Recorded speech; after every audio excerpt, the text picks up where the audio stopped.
എല്ലാവർക്കും പുതിയൊരു വീഡിയോയിലേക്ക് സ്വാഗതം.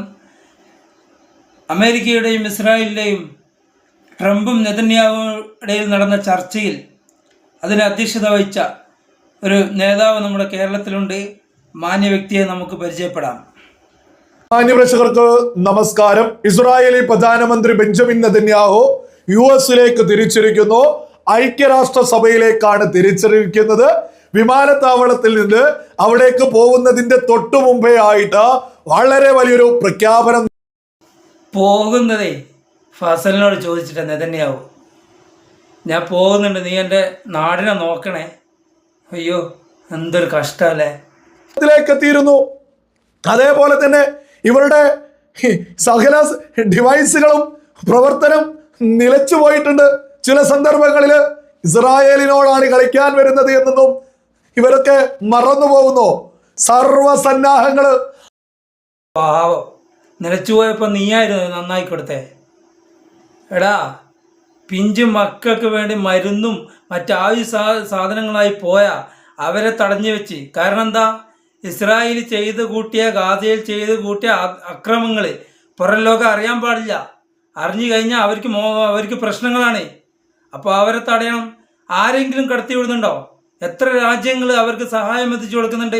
എങ്ങനെയാണ് കൊടുക്കുന്നത്? ഫ്ലൈറ്റിൽ നിന്ന് താഴിട്ട് കൊടുത്താൽ കൊടുക്കുന്നത്, അല്ലാണ്ട് അവിടെ കൊണ്ടു കൊടുക്കുന്നില്ലല്ലോ.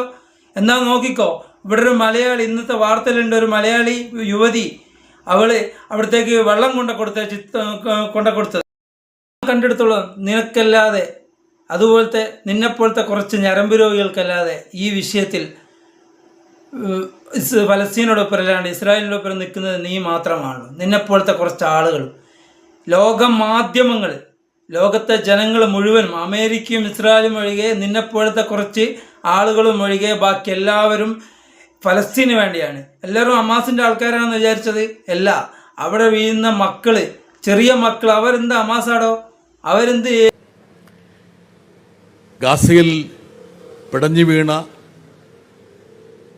ഇസ്രയേലിൻ്റെ ബോംബാക്രമണത്തിൽ കൊല്ലപ്പെട്ട കുഞ്ഞുങ്ങളുടെ പേരുകൾ കേരളം വിളിച്ചു പറയാൻ പോവുകയാണ്.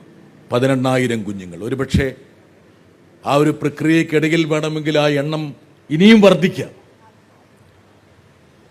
അവിടെ നിന്ന് വന്ന, പലസ്തീനിൽ നിന്ന് വന്ന ഒരു മാധ്യമപ്രവർത്തകൻ ഞങ്ങളോട് പറഞ്ഞൊരു കാര്യമുണ്ട്. ഇപ്പോൾ ഗാസയിലെ കുഞ്ഞുങ്ങളുടെ കൈകളിലും കാലുകളിലും നെഞ്ചിലുമൊക്കെ അവരുടെ മാതാപിതാക്കളുടെ പേരുകൾ പച്ച കുത്തിയിരിക്കുകയാണ്. ലോകത്തിൻ്റെ ഒരു സ്ഥലത്തും അങ്ങനെ ഉണ്ടാവില്ല.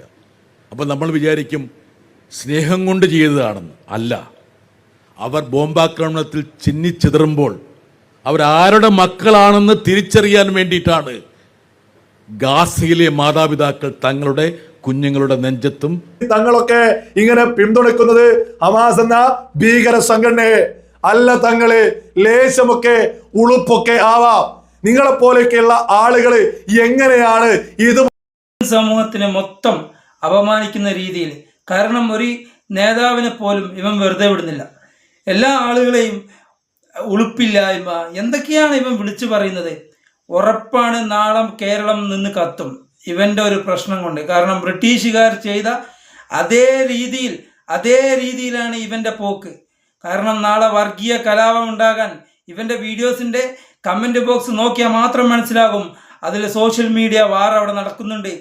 എല്ലാവരും ശ്രദ്ധിച്ചില്ലെങ്കിൽ നാളെ ഈ കേരളം, നമ്മുടെ കേരളം നിന്ന് കത്തും ഇവനെ കൊണ്ട്.